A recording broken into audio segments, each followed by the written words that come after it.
bonjour à toutes et à tous. Je me joins également aux remerciements d'Hélène Bourdelois tout à l'heure concernant l'organisation de cet événement et l'invitation. Je remercie aussi donc les différents intervenants et intervenantes d'être là. Donc je vais passer. Donc ce que je vous propose, c'est que on laisse la parole aux différents intervenants qui présentent un peu leur métier, leur fonction, leur manière de travailler. Et ensuite, on garde les questions pour la fin, donc un échange où vous aurez le temps de poser vos questions aux différentes personnes et potentiellement des questions qui seraient transversales. Donc, d'où l'idée d'enchaîner un petit peu les conférences maintenant. Donc, je vais laisser la parole à Anthony Miège, qui est responsable de la communication de l'EHESS, donc qui est l'école des hautes études en sciences sociales. Alors Anthony est diplômé d'un master en communication politique et institutionnelle de Sciences Po Grenoble et de l'université Grenoble-Alpes. Donc il s'est spécialisé à ses débuts en communication numérique, où il a pu officier en tant que social media manager du Sénat pour le compte d'une agence spécialisée en communication digitale.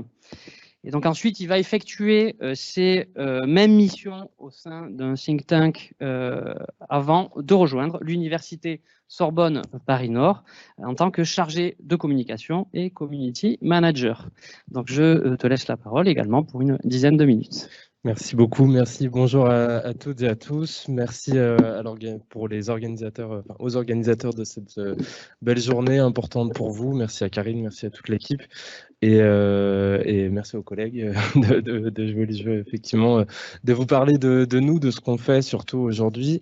Et moi, ce qui m'amène effectivement à me présenter devant vous aujourd'hui, en plus de la casquette de responsable de la communication de l'EHESS, qui est une école de recherche en histoire, philosophie, sociologie, anthropologie, musicologie. Je vous invite à consulter ce qu'ils font. Il y a énormément de contenu de recherche qui sortent de cette école, qui est installée sur le campus Condorcet, qui nous accueille aujourd'hui. Ce qui m'amène particulièrement à me présenter à vous, c'est vraiment le début que tu mentionnais, c'est-à-dire social media manager, notamment au Sénat, puisque c'est un peu ce qui a été constant dans ma carrière jusqu'ici, que ce soit au Sénat ou à l'Institut Montaigne.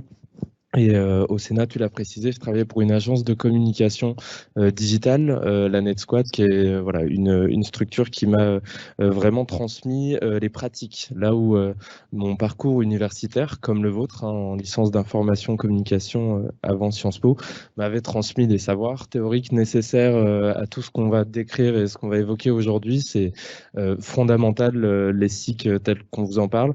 Vous allez voir, au moment où vous allez basculer dans la pratique lors de vos stages, de vos apprentissages, tout va prendre sens. Et sans cela, vous pourriez pas apporter les stratégies, les enjeux auxquels on cherche à répondre, sachant que je crois qu'on a tous les trois des enjeux très différents dans nos activités. Donc moi, sous cet angle, je vais vous parler notamment de l'axe institutionnel. Là, je pense où Alexandre parlait des marques. Moi, je vais être plutôt sur une dimension valorisation d'une entité, d'une institution, que ce soit le Sénat comme chambre haute du Parlement français, avec les sénateurs qui font la loi, ou que ce soit aujourd'hui, par exemple, le HESS, qui est une institution universitaire, ou l'Université Sorbonne Paris-Nord, où j'étais community manager. Vous dire en quelques mots ma vision de la communication et comment elle s'est établie et comment je continue de la faire aujourd'hui. Pour ceux qui connaissent, je ne vais pas beaucoup innover, mais ça peut être un récapitulatif aussi de ce que l'on entrevoit et de comment on applique une stratégie de communication qui est toujours globale aux réseaux sociaux. Les réseaux sociaux, déjà, avant même d'initier sur ce discours-là, même si on est là pour en parler, je ne suis pas un prosélyte des réseaux sociaux. Il faut en faire si c'est pertinent, il faut en faire certains si c'est pertinent, et parfois ça ne l'est pas. Ne jamais oublier que dans un cadre global de communication, les réseaux seuls ne peuvent pas répondre à tous vos objectifs, selon moi. C'est ce qu'on se dit souvent, et c'est ce que je dis souvent en introduction de ce point. La bonne affiche bien faite au bon endroit, auprès de la cafétéria du Crous ou près de la cafétéria des agents, reste un élément de communication fondamental. On fait évoluer nos pratiques, mais on ne bouleverse pas tout en ne pensant que sous le prisme des réseaux.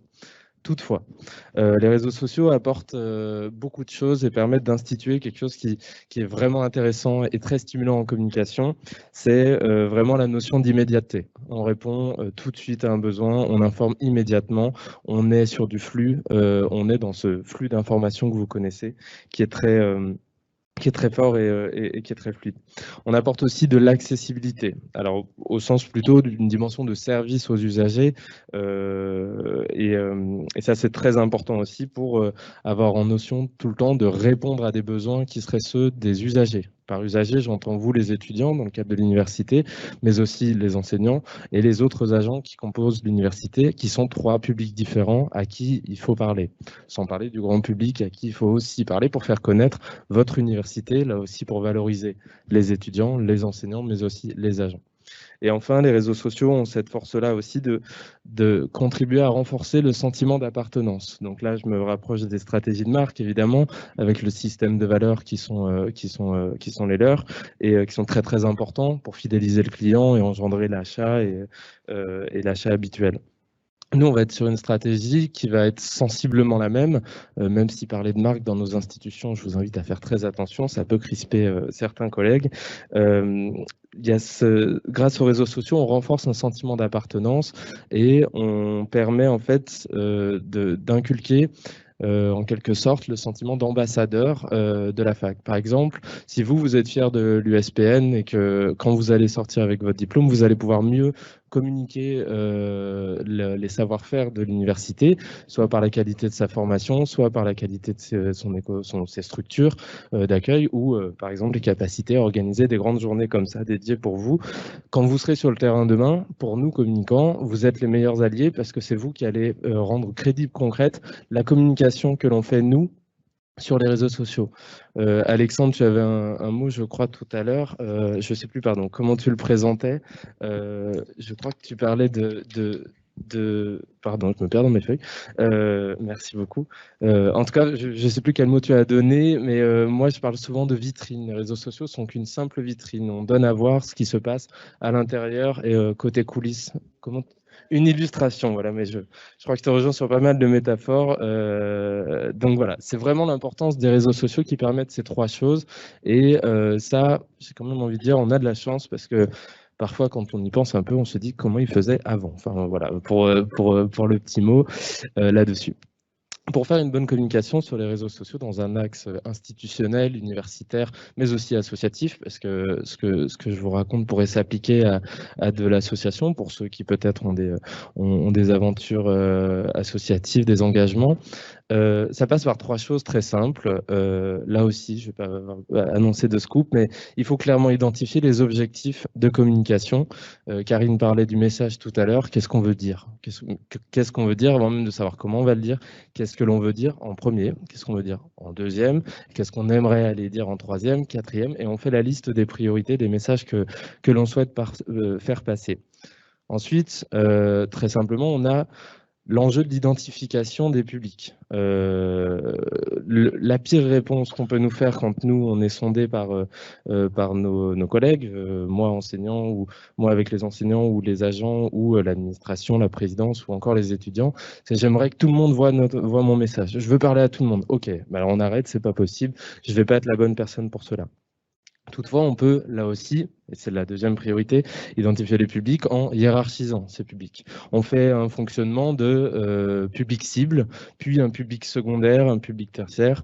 Moi, beaucoup d'images aussi pour traduire tout ça, mais on peut envisager une lecture par assiette. Quelle est mon assiette principale, qui je veux atteindre en priorité, qui accessoirement c'est intéressant que j'atteigne parce qu'ils peuvent soit constituer, être intéressés, qui aussi peut être un public plus éloigné, mais qui pourrait être un public dit levier et engendrer l'action. Pour ce faire, je pense à un exemple d'un bassin municipal assez bien doté qui faisait l'objet d'une communication, et un collègue avec qui je parlais me disait que la communication qu'ils avaient tenté aussi pour faire venir les jeunes dans ce bassin municipal, et de surcroît les enfants, qui est un public très difficile à aller chercher sur les réseaux sociaux, parce que c'est soit très problématique, soit effectivement ils n'y sont pas, et c'est sans doute souhaitable. me disait, on est allé sur Facebook, ce qui m'a surpris d'un premier abord, mais en fait non, parce que sur Facebook, il y a qui? Il y a les parents, parfois même les grands-parents, maintenant ça a changé, et en fait les grands-parents sont un énorme levier pour pouvoir emmener les enfants au sport, parce que qui les garde le mercredi après-midi parfois, c'est les grands-parents. Et moi je trouve que cette histoire de public levier est très intéressante. Donc on identifie ces différents publics et on cherche à leur parler. Le troisième point, c'est d'analyser les moyens existants pour communiquer. Là encore, on a de la chance. Des réseaux, il y en a plein, il y en a peut-être même trop. Il y a toutes les pratiques, avec des pratiques qui parfois se croisent d'un réseau à l'autre. Mais on a un problème de risque qui est d'avoir trop le choix. Donc il faut choisir, ne pas vouloir partir sur tout et identifier des étapes dans l'avancée de sa communication. Pour ne pas vouloir tout faire, ce n'est pas possible. C'est un travail à temps plein, c'est un vrai métier, community manager. Pour ceux et celles qui vont entrer sur le marché du travail demain, si on vous demande d'être photographe, community manager, vidéaste, et pourquoi pas encore d'autres missions en communication, vous pouvez reculer et dire qu'il y a quand même une partie des missions de ce métier de community manager ou social media manager qui sont vraiment du temps plein et qui prennent un temps fou. C'est très très chronophage de mettre en place tout ce qu'on se dit. Donc analyser les moyens existants, ce que je disais, c'est identifier un réseau. Les réseaux sociaux, Facebook, Twitter, Instagram, TikTok, Snapchat et tant d'autres. Si on va sur les médias sociaux maintenant aussi, YouTube, Twitch et compagnie, on en a plein. Il y a un public assez précis à identifier qui est présent sur ces plateformes. Il y a plus statistiquement d'hommes sur Twitter que sur Instagram. Voilà, il y a des petites choses à savoir. Sur Facebook, le public est plus âgé que sur TikTok, évidemment. Bref, je vous invite à regarder ces éléments. Tout est sur Internet et se trouve très facilement avec des sources fiables. Moi, je travaille encore parfois avec le blog du modérateur ou des outils comme ça, tout simples, qui fonctionnent très bien et qui sont des vraies sources. Vous avez ensuite à identifier le type de publication qu'on fait sur ces réseaux sociaux.